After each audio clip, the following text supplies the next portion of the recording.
Amado Mestre, queridos irmãos, nós agradecemos a oportunidade desta hora, deste dia, e a confiança depositada em nós. Abençoa nossos esforços de aprendizado e crescimento. Pedimos permissão para iniciar os nossos trabalhos com votos de paz e harmonia para todos. Que assim seja.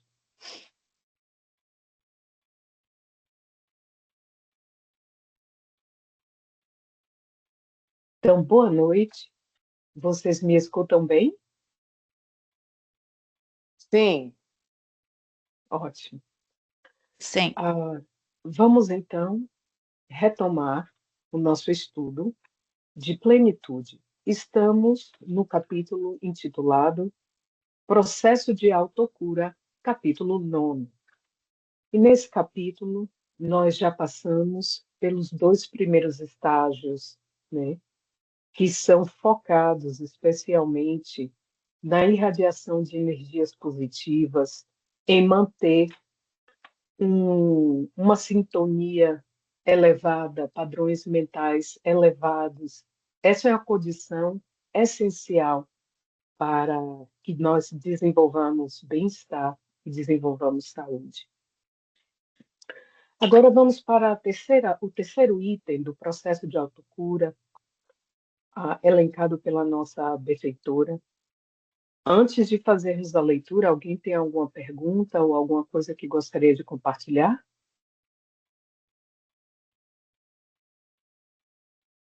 Se não temos, então vamos cuidar. Terceiro ponto: cuidar do descanso, da dieta, da higiene, mantendo ordem nas atividades. O descanso físico é de alta importância no programa de autocura. Todavia, o repouso mental, advindo da harmonia dos pensamentos, torna-se vital, um fator imprescindível para a instalação da saúde. Uma mente em repouso não significa em ociosidade, antes, em ação positiva que gera equilíbrio.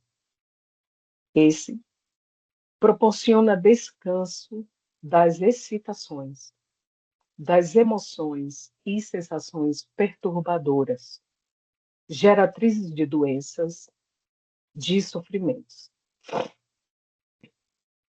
As leituras edificantes e otimistas, ricas de esperança, propiciam repouso mental e físico, predispondo o organismo à calma, à harmonia. Esse descanso, igualmente, pode ser conseguido por uma alimentação bem balanceada, na qual se evitem excessos de qualquer natureza, especialmente aqueles de assimilação difícil, muito ricos em calorias e de digestão demorada. Vamos fazer uma pausa aqui. Vamos digerir isso que nós acabamos de ler. A nossa benfeitora nos convida a pensar a respeito do descanso e das qualidades que esse descanso precisa ter para realmente se configurar num processo de reenergização da máquina, de revitalização do sistema orgânico. Entrando pelo terceiro ponto, ela nos diz que o repouso mental é fator imprescindível. Então, essa já é a terceira vez nesse processo de autocura que a nossa mãe faz alusão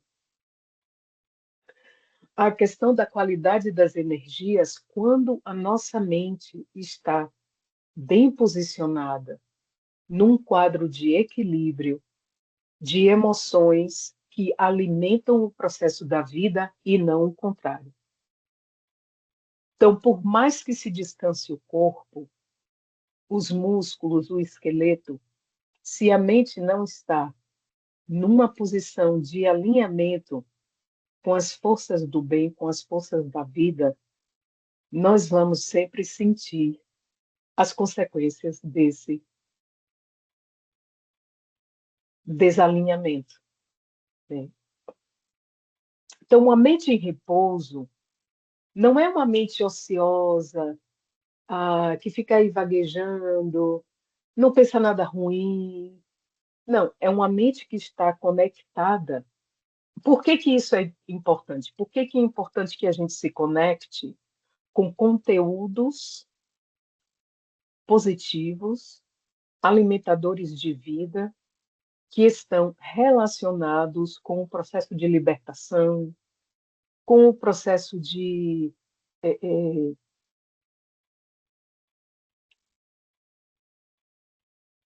com o processo de alinhamento com as divinas leis, com o amor, com o bem viver, com a fraternidade, com a solidariedade. Então, a mente, no seu processo de descanso, para ela realmente reenergizar o sistema, ela precisa estar em contato com aquilo que lhe alimenta, né? Vamos aqui fazer um parêntese para lembrar que é aquilo que nós sabemos que o perispírito é o modelo organizador biológico, sim, mas é o corpo mental que é o modelo organizador do perispírito. É pelas forças da mente e pela expansão do corpo mental que o perispírito vai se organizar. E isso é uma coisa que está bem caracterizada no nosso processo de reencarnação. Quando o óvulo feminino permite, hoje a ciência já nos informa que o óvulo seleciona, entre aspas, para a ciência é o óvulo. Eles já entenderam que isso não é uma competição aleatória, que não é simplesmente o primeiro que chega, não é simplesmente o mais forte, é aquele que o óvulo permite fecundar-se. No momento que isso acontece, nós temos a célula ovo. A partir daí, esse corpo mental vai ser o impulsionador do, da expansão do perispírito, que, por sua vez, como modelo organizador biológico, vai dirigir as forças e os elementos orgânicos para que as células se plasmem no campo da forma. É por isso que, num processo de extrema fixação numa ideia, de extrema toxicidade, nós conhecemos espíritos que estão no estado que a gente chama de ovoide. Ele se adensou de tal maneira, ele se fechou de tal maneira sobre si próprio, numa fixação que provocou essa redução do próprio campo mental. O seu perispírito não foi destruído, ele simplesmente não está sendo alimentado com as devidas energias, porque existe uma concentração da mente num ponto fixo. E aquilo que a mente não alimenta degenera, deixa de ser vivificado, energizado. Ok? Então, estamos criando esse cenário só para a gente perceber esse encadeamento a partir das energias do espírito sendo irradiadas pela mente, que é o espelho da vida, para plasmar o perispírito, que por sua vez vai direcionar os elementos físicos a se disporem a plasmar o corpo no campo da forma. Então, uma vez plasmado o corpo, esse fluxo de energia continua.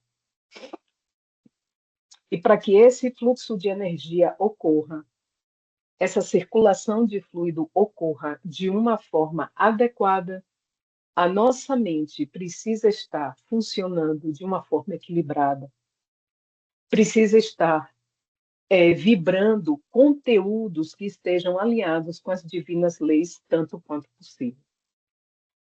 Daí que, sendo pessoas, espíritos, em estado primário de evolução, relativamente falando, né, porque é um processo ad infinito, relativamente falando, estamos no começo desse processo.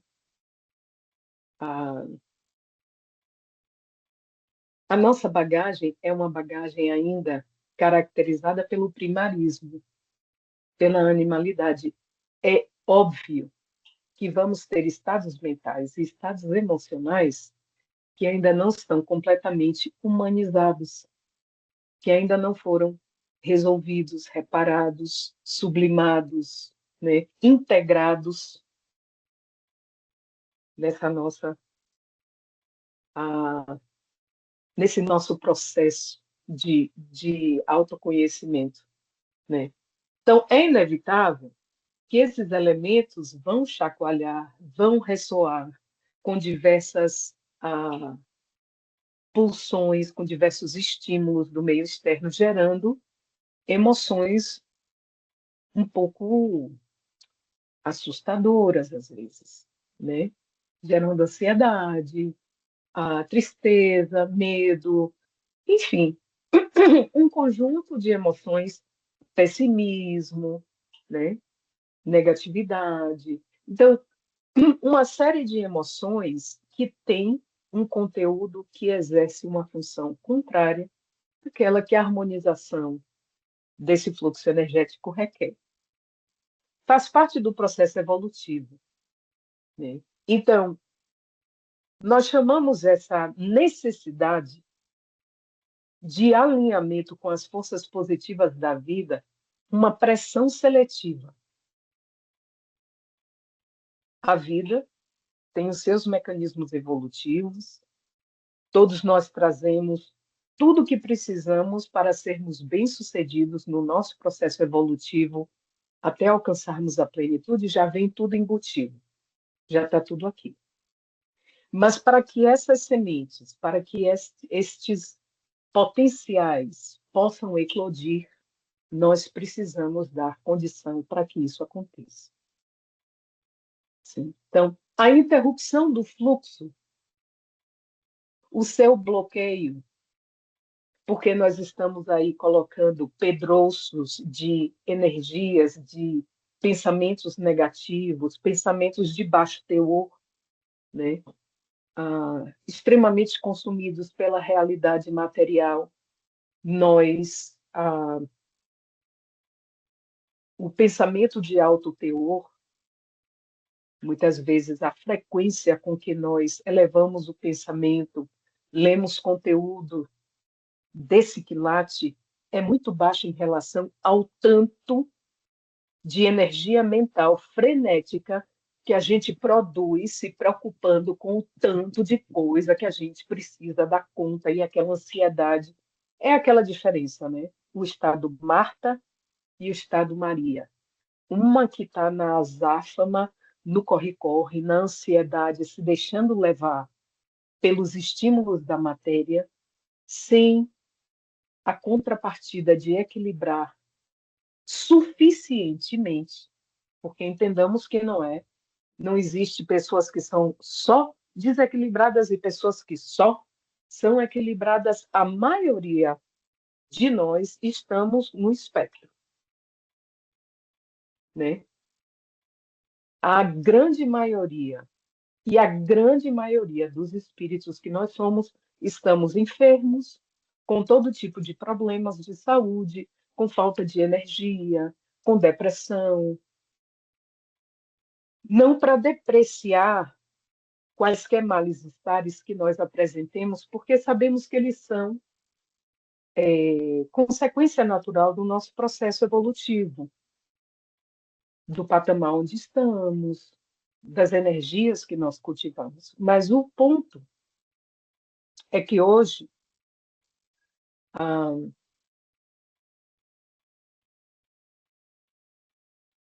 praticamente 200 anos, né? Quase 200 anos após recebermos dos Espíritos a codificação e o Evangelho redivivo, nós estamos prontos para exigirmos de nós mesmos uma outra postura. Uma postura de menos vitimização e uma postura de maior proatividade.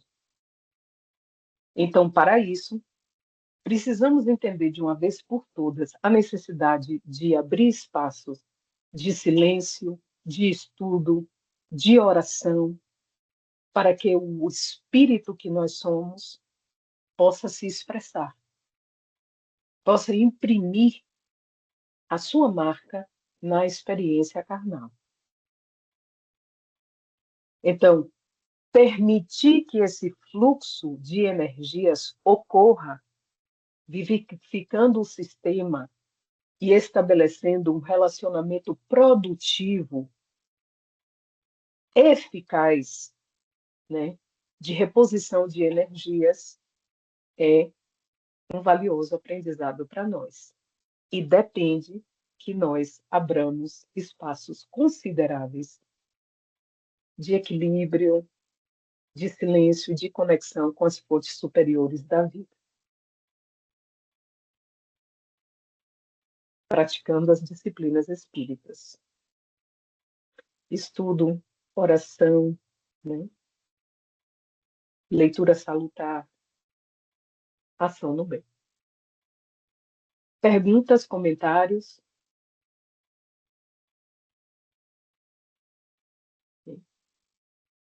Então, ato contínuo. A nossa benfeitora nos diz que este descanso, que este reenergizar do sistema, que este recarregamento também inclui um cuidado com a alimentação. O homem não pode simplesmente viver para trabalhar, né? Ou viver para comer, ou viver para gozar. Isso é uma inversão de valores. A nossa alimentação, e a nossa benfeitora já disse isso em algumas passagens, que é claro que a natureza, que a experiência carnal, ela precisa ter um quê de prazer, ela precisa ter um quê de fantasia, mas é uma pitada, de forma que a nossa dieta, de forma que a nossa alimentação, ela precisa ser voltada para os elementos que vão reenergizar o nosso sistema. Dá a esse perispírito a chance de trabalhar com elementos que possam realmente reconstituir, porque a matéria se decai, né? A, a base do funcionamento do organismo são as proteínas, né? Elas são, vamos dizer assim, nós temos a planta, que é o DNA, o blueprint, né? A planta da casa é o DNA, mas o resultado da casa são as proteínas. As proteínas são os tijolinhos formando, constituindo e executando todas as funções dentro, a, dentro do organismo. Elas são realmente os tijolos que constituem todas as células que desempenham a maior parte das funções, né? Então, precisamos dar a esse modelo organizador biológico, que é uma coisa assim, se o corpo físico é uma máquina extremamente sofisticada.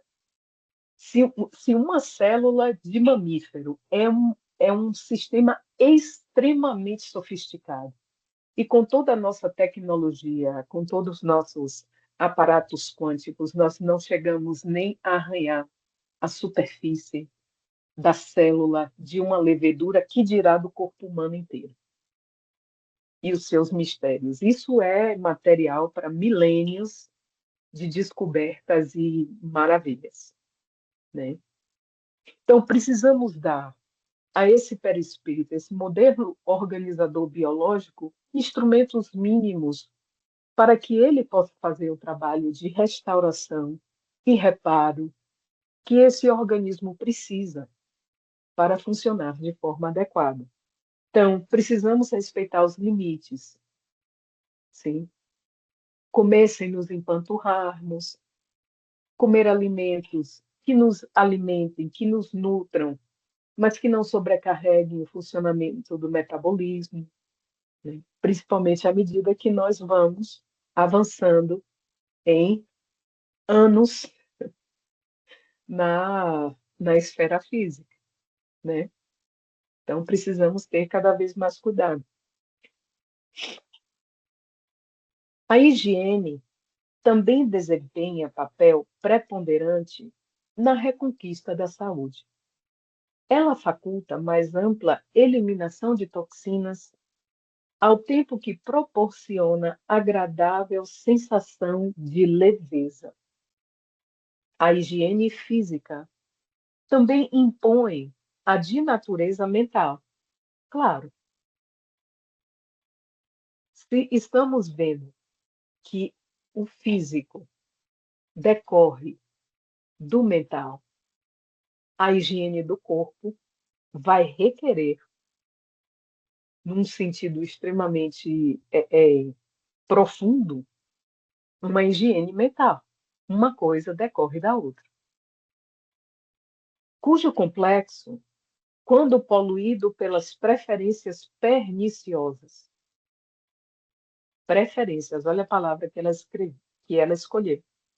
Ela não colocou os hábitos perniciosos, ela já meteu o dedo na ferida. As preferências perniciosas. Exterioriza a desagregação das engrenagens orgânicas à semelhança de ferrugem em peças mecânicas que se devem ajustar harmoniosamente. Então, vamos fazer aqui uma metáfora, vamos pegar uma imagem. Não sei se ainda continua assim, mas antigamente, os carros a gasolina, eu imagino que ainda, eles tinham uma peça que se chamava o bico de injeção, que é uma pecinha que fica numa posição estratégica e que direciona esse fluxo de combustível para o sistema. Você pode estar com o tanque cheio, mas se o bico de injeção estiver entupido ou parcialmente entupido, o carro, que pode ser a coisa mais estrondosa, ele vai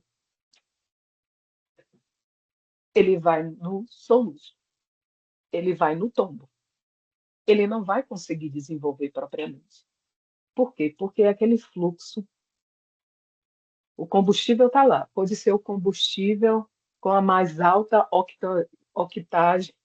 octanagem, com o combustível mais sofisticado, com todos os catalisadores possíveis.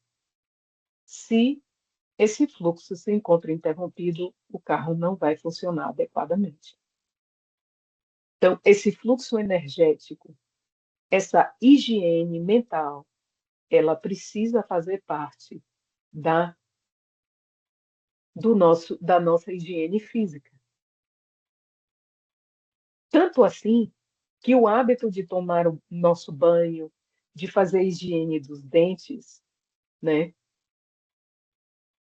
Tomando consciência disso, nós precisamos introjetar nesses hábitos o banho energético, cuidar desse corpo como a gente daria um banho num animal.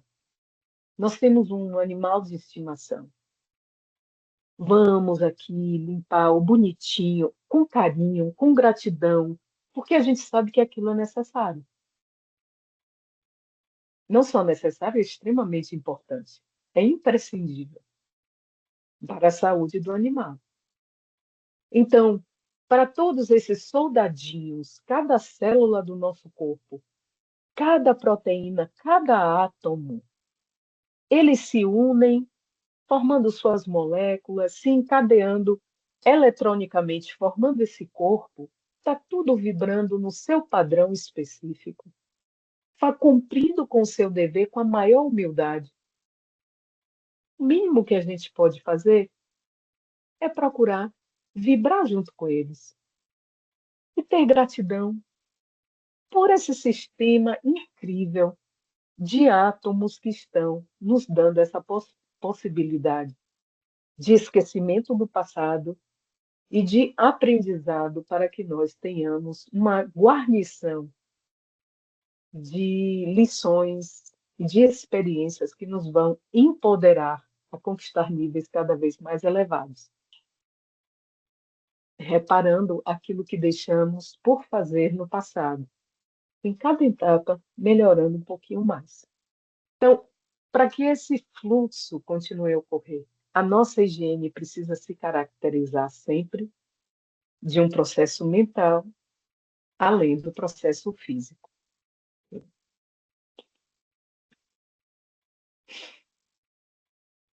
Alguma pergunta, algum comentário? Não? Ok. Esses fatores põem ordem nas atividades que a doença não interrompe. Que fatores? Esses fatores todos que ela acabou de enumerar na primeira página.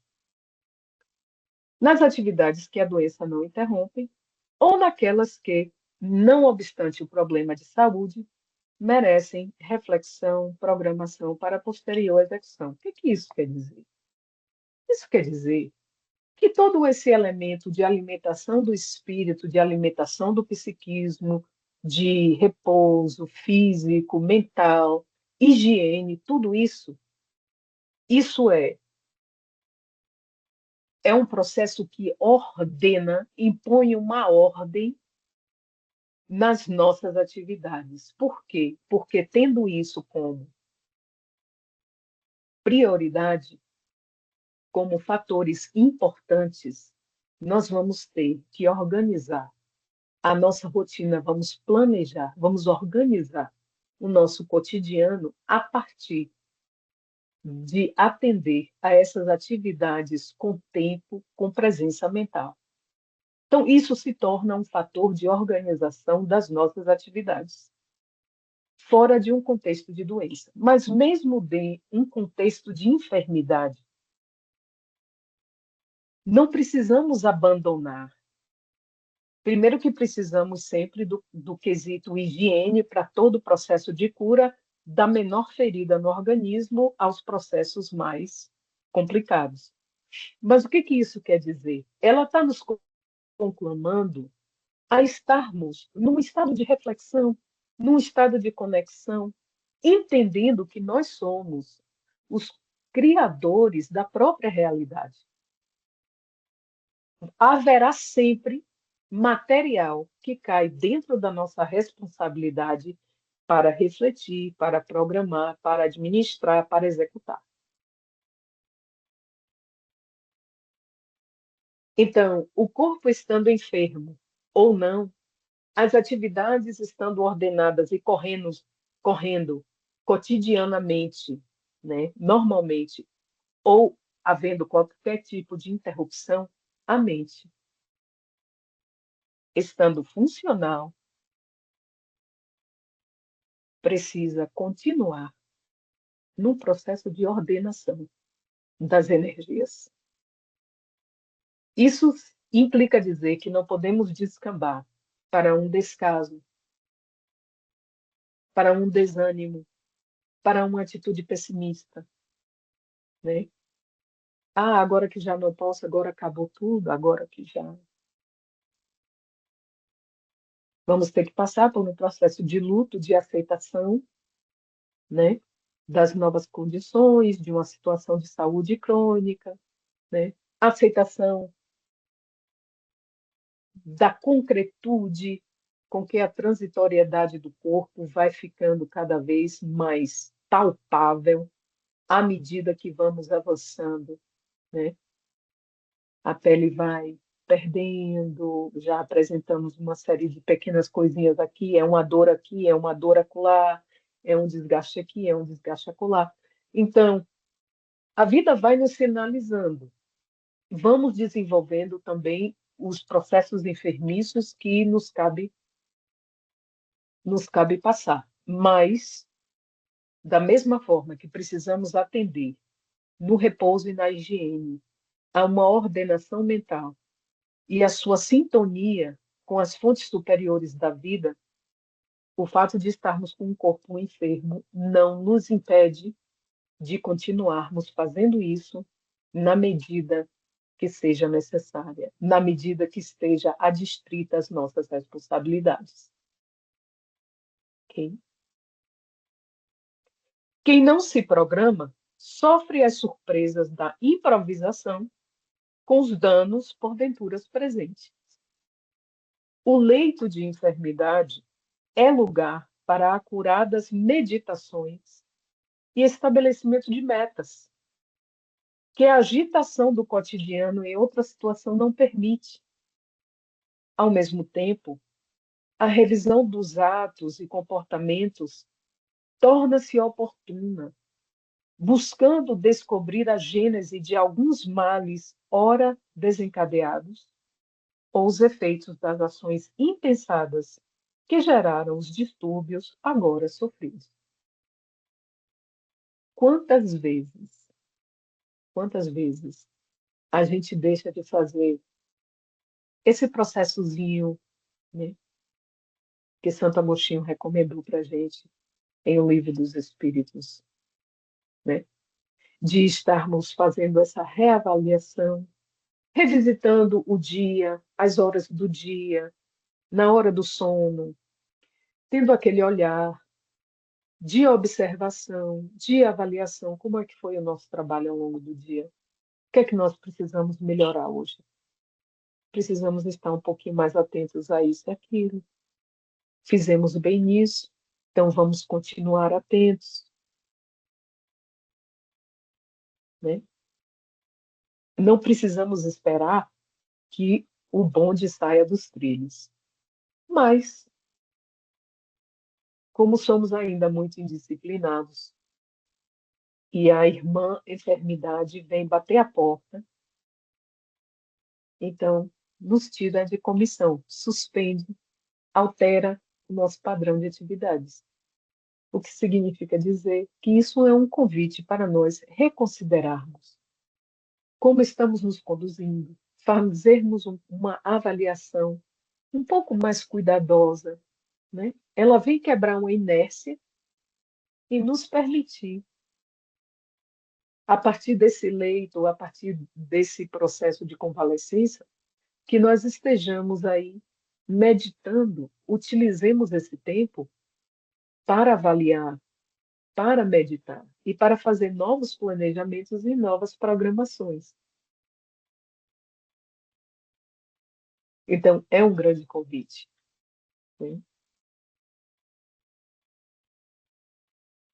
A degenerescência orgânica é fácil e rápida, enquanto a sua recuperação é complexa e demorada. Toda construção e reedificação exigem tempo e experiência, não ocorrendo o mesmo com a ação destrutiva.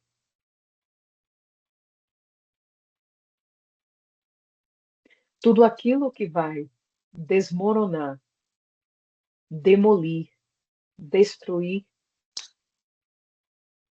é num piscar de olhos. Tem uma velocidade estupenda. Mas aquilo que precisa de edificação, de elaboração, de reestruturação, aquilo leva tempo.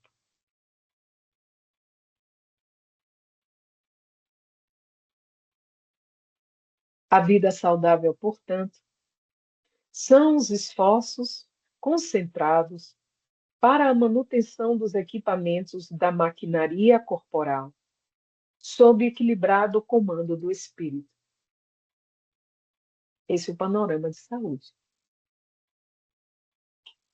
Certamente encontramos corpos sadios e de aparência harmoniosa, sob a direção de espíritos frívolos, ignorantes e até perversos.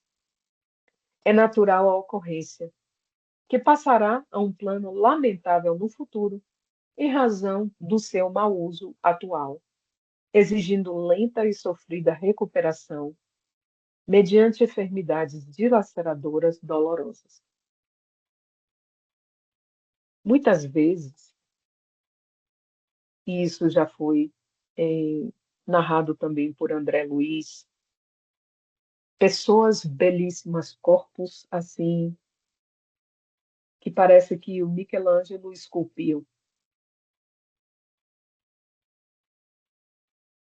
Mas quando esse corpo vai dormir e o espírito se desprende daí, é uma monstruosidade. Goza de saúde temporária. Nasceu com esse corpo por várias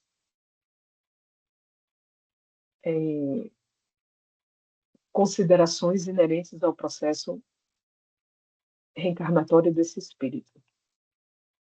Mas não significa dizer que essa é uma situação perene. Esse corpo, inevitavelmente, vai apresentar os seus problemas. Se esse corpo não apresentar os seus problemas, antes do corpo apresentar os seus problemas, essa mente apresentará os seus problemas. Quantos e quantos corpos belíssimos não conseguiram chegar aos 30 anos de idade pelo desequilíbrio?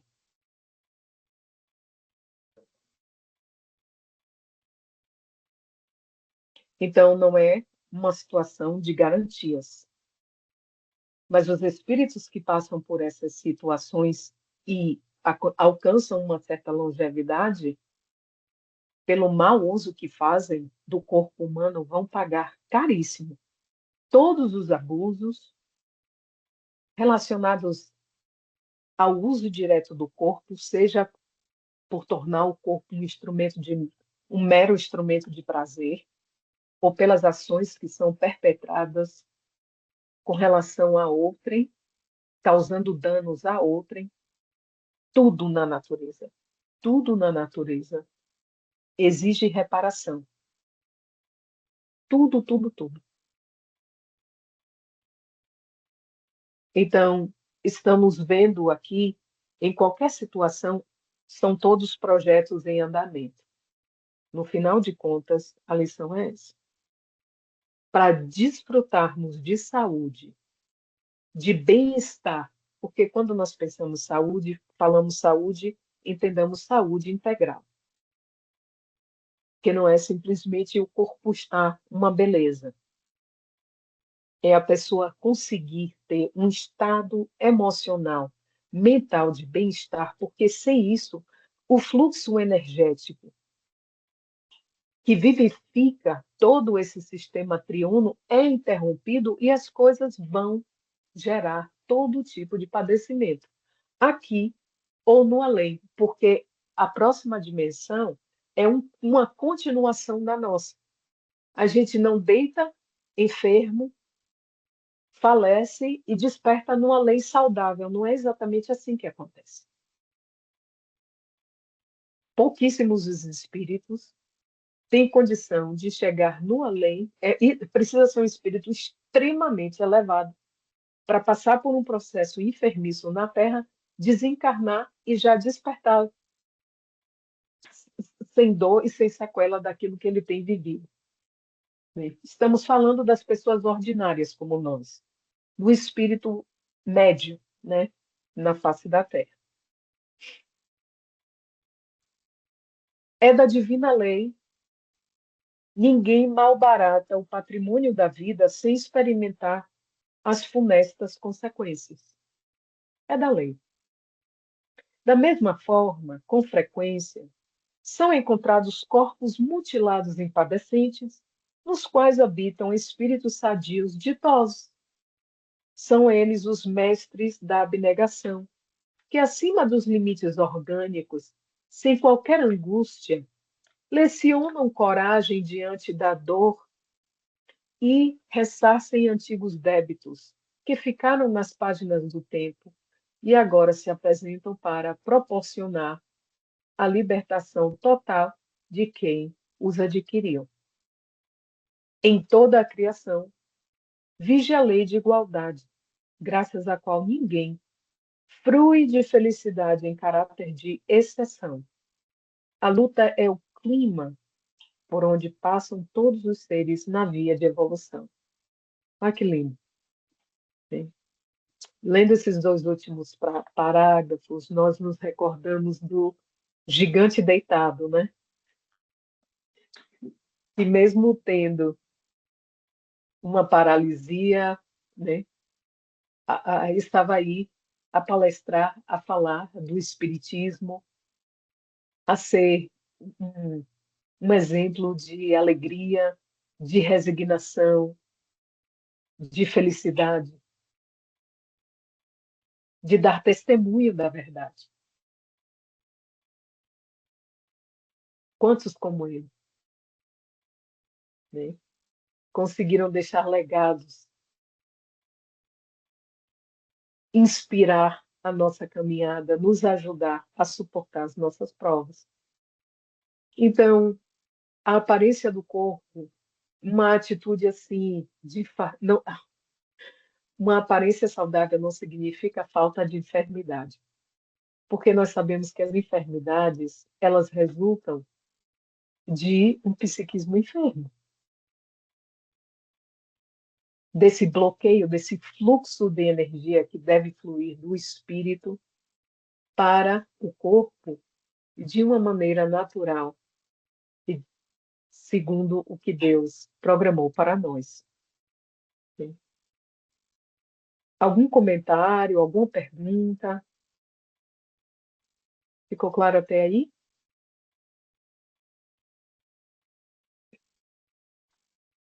Obrigada. Então, vamos para o quarto ponto. Deixa eu ver como está o nosso tempo. Temos ainda 17 minutinhos. Que maravilha. Canalização dos pensamentos e das emoções para o amor, a compaixão, a justiça, a equanimidade e a paz. Antes de iniciar, vamos aqui esclarecer o que é essa equanimidade. Lembra quando nossa mentora diz que a primeira demonstração de equilíbrio e lucidez da criatura é o contentamento perante tudo quanto a vida lhe concede?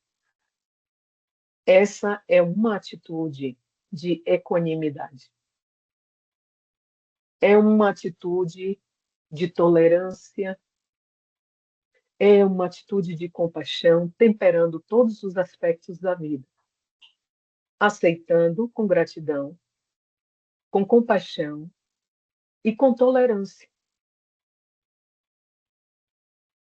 Que, apesar daquilo não ser o objeto da nossa preferência, a nossa preferência máxima é estar em sintonia com o amor do Pai. Nisso consiste amar a Deus acima de todas as coisas. Essa precisa ser a preferência. Quando isso floresce no nosso espírito, quando essa semente floresce no espírito que nós somos, né? Sendo mais precisos com a nossa linguagem, pouco importa. É o que se tem para hoje, é o que Deus quer, é o bom. Vamos então fazer o melhor que a gente pode.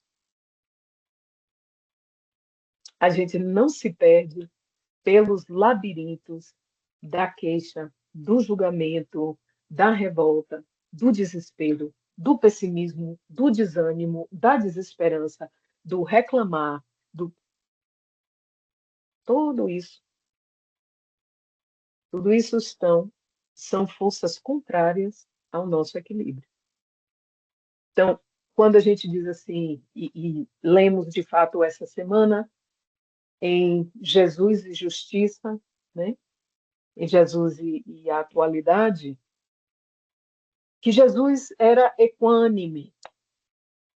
Não importava se era um centurião romano, se era a vendedora de ilusões, se era o pescador, se era, né, um membro do sinédrio, não importava. Ele era equânime, ele aceitava a todos, ele lidava com todos da mesma maneira.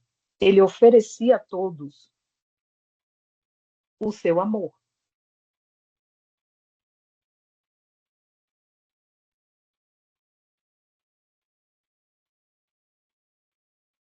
Então vamos lá.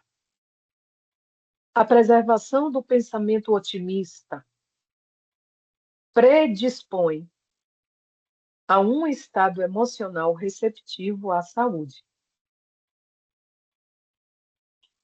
Ou seja, a manutenção de um pensamento, um padrão de pensamento otimista, proporciona que nós elenquemos energias que vão proporcionar saúde, que se alinham com um quadro de bem-estar. Fácil, pois, se torna canalizá-lo para as expressões nobilitantes do amor, da compaixão, da justiça, da equanimidade e da paz.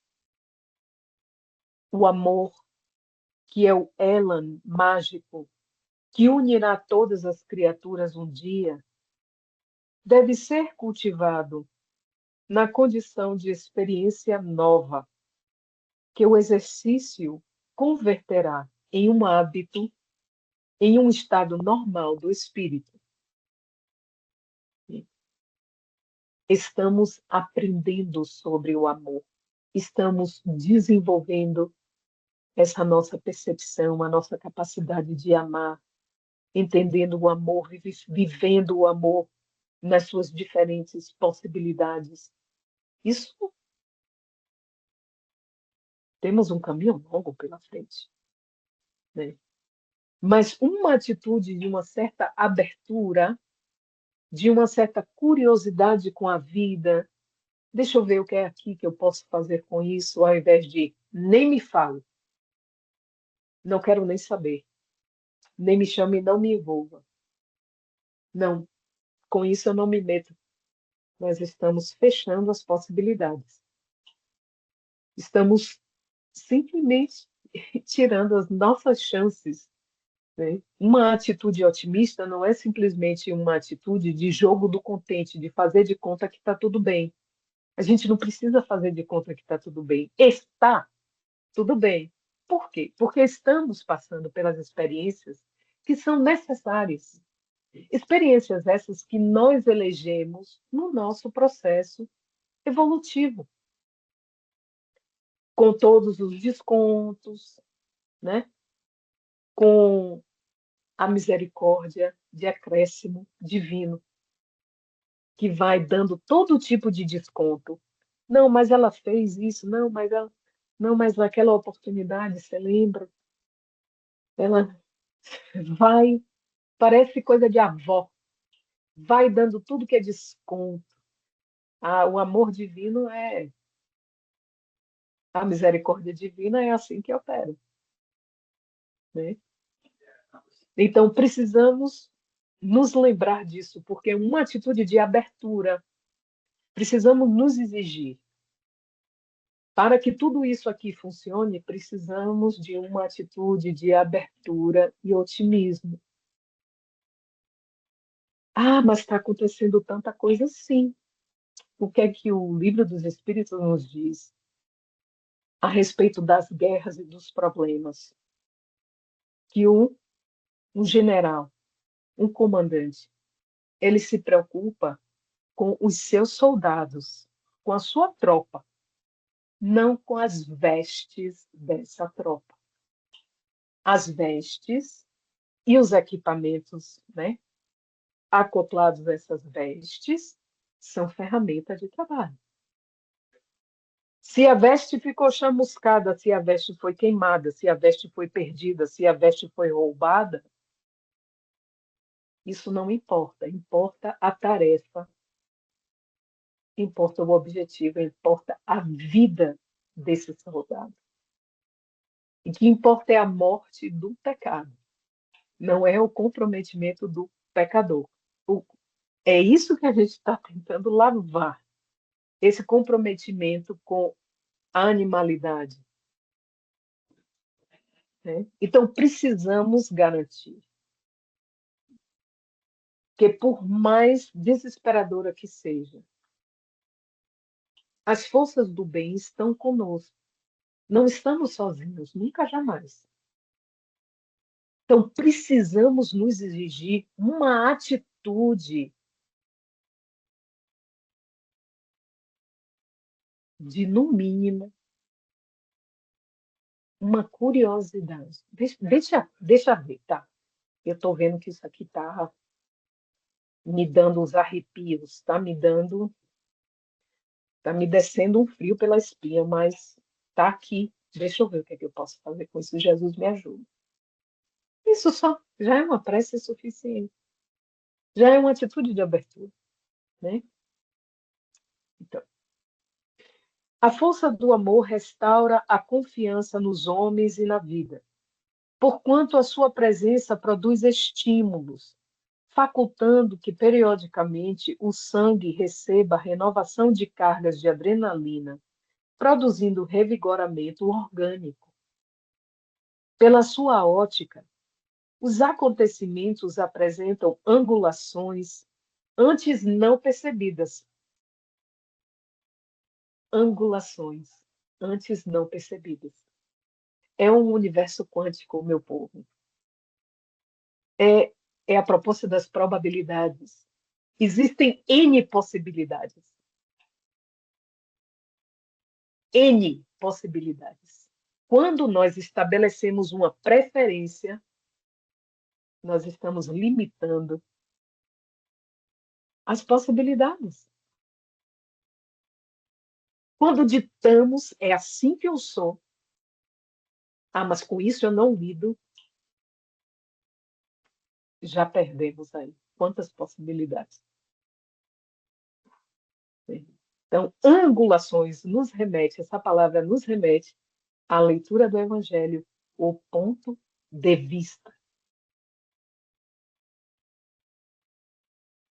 O ponto de vista nada mais é do que a vista desde um ponto. Leonardo Boff.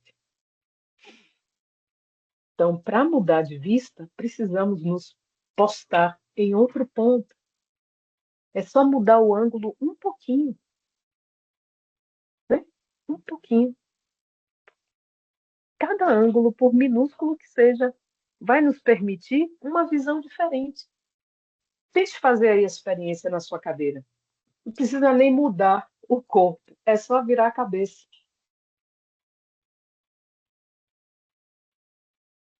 Cada ângulo é um pouquinho diferente do outro.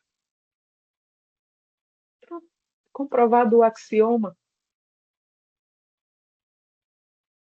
Então, pela ótica do amor, os acontecimentos apresentam angulações antes não percebidas,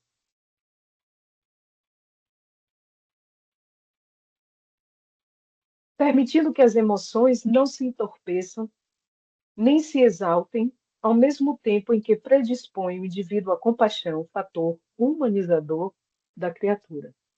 Vamos pensar naquela cena linda em No Mundo Maior, de André Luiz. Calderaro e André Luiz, presenciando aqueles dois espíritos que entraram numa pugna, e ele aí, para tentar resolver isso, Calderaro chama pelo pensamento um espírito feminino, irmã veneranda.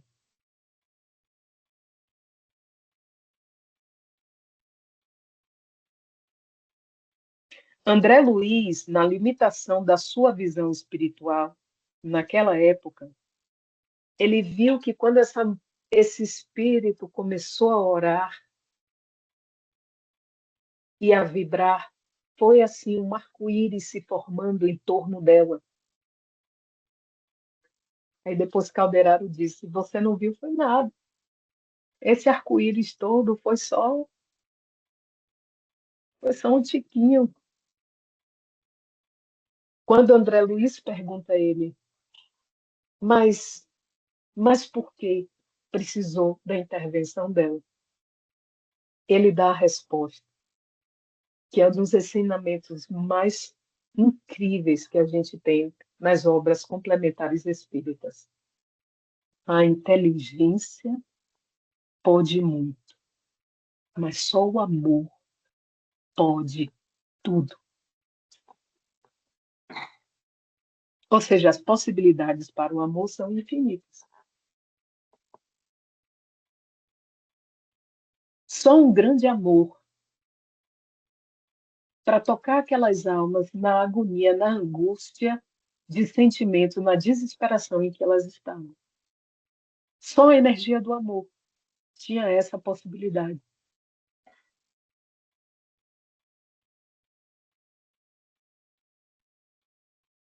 Pela sua ótica, os acontecimentos apresentam angulações, antes não percebidas, permitindo que as emoções não se entorpeçam, nem se exaltem, ao mesmo tempo em que predispõe o indivíduo à compaixão, fator humanizador da criatura. E o que será isso?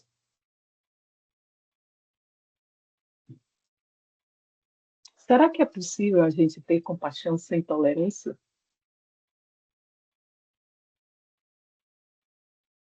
Sem ter, assim, aquela resistência porque a coisa não é da nossa preferência? Ou aquele preconceito, porque não é do jeito que a gente quer? Porque é diferente daquilo que a gente acha que deve ser?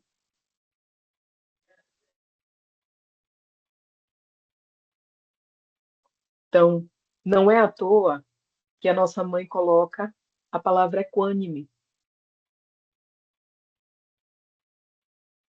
porque todas essas virtudes que ela encadeia, né? Amor, compaixão, justiça, equanimidade e a paz. Todas elas são complementares uma à outra.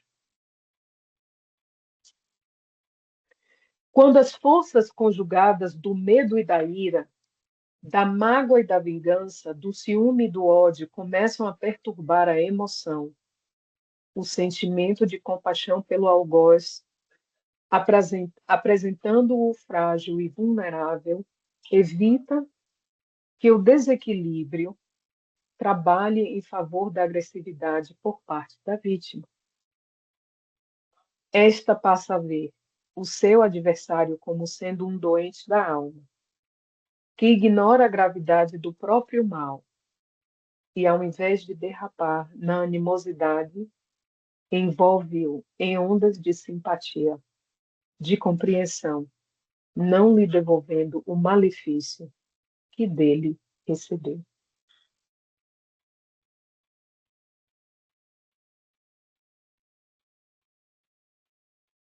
Então, falta apenas um minuto e vamos ficar aqui com essa imagem de veneranda, com esses dois espíritos que estavam encharcados do sentimento de mágoa, de vingança, de ciúme, de ódio, e conseguiram se reunir no seio desse espírito por conta do seu profundo amor e da sua compaixão. Eventualmente, o diálogo pode acontecer. Eventualmente, com uma dose de calma, a vítima pode ter compaixão pelo seu algoz.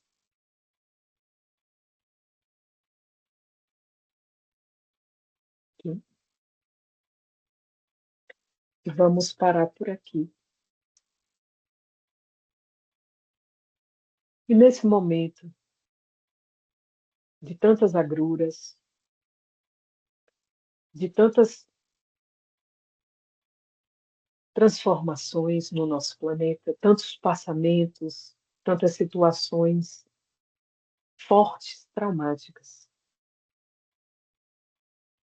procuremos mentalizar Jesus.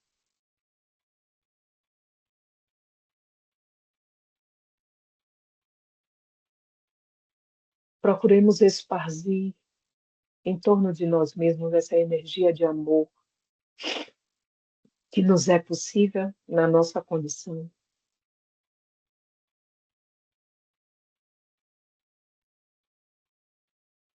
Senhor,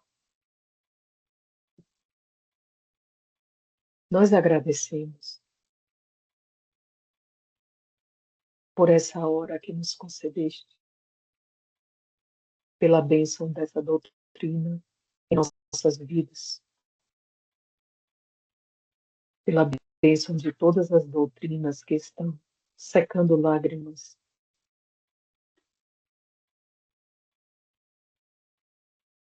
pensando feridas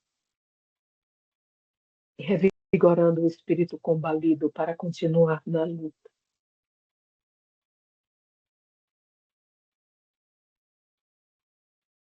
Nós pedimos a vossa permissão para dar como encerrados os trabalhos dessa noite. Nos entregamos a vós e rogamos que o vosso manto de amor possa nos envolver, continue nos envolvendo e nos fortalecendo para os necessários embates, para os necessários enfrentamentos, para o necessário trabalho de construção de um mundo melhor.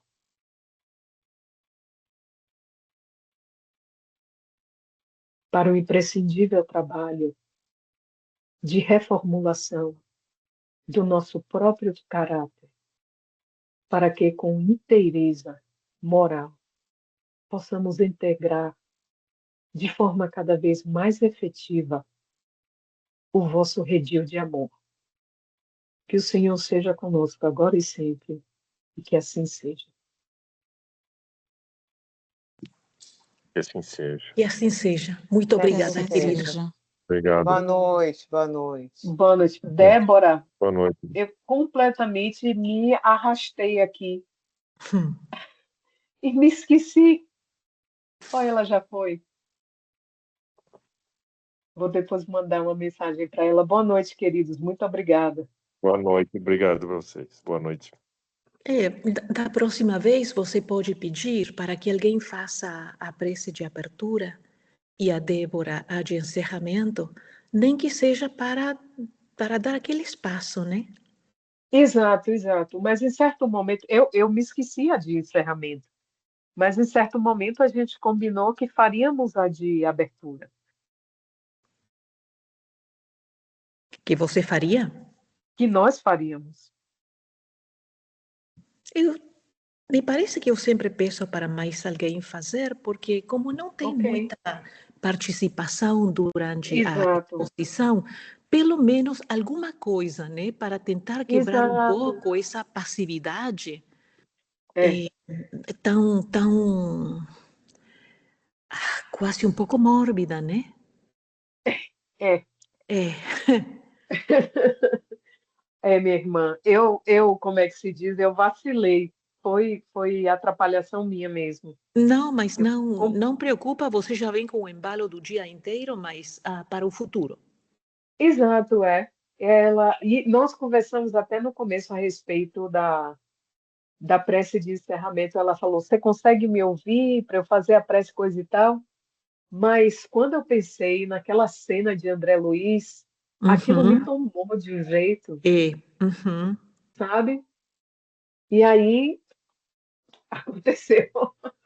Me desculpe. Não, mas não há nada a desculpar. Estamos simplesmente tentando ver o que é possível para que as pessoas também tenham um pouquinho mais de participação, de participação. um mínimo de participação, na esperança que depois isso vai se extrapolar para ter participação na própria vida, né? Isso. Agarrar get the reins of their own evolution. Exato. Ok, meu amor. Muito lindo. Muito obrigada. Imagina, obrigada a você. Estou tirando aqui a fotinho de onde a gente parou, viu? Fantástico. Isso, para botar no Teams. Obrigada. Obrigada. Uma boa noite. Bom descanso, criatura. Love you. Obrigada para você também. Bye. Love you. Bye.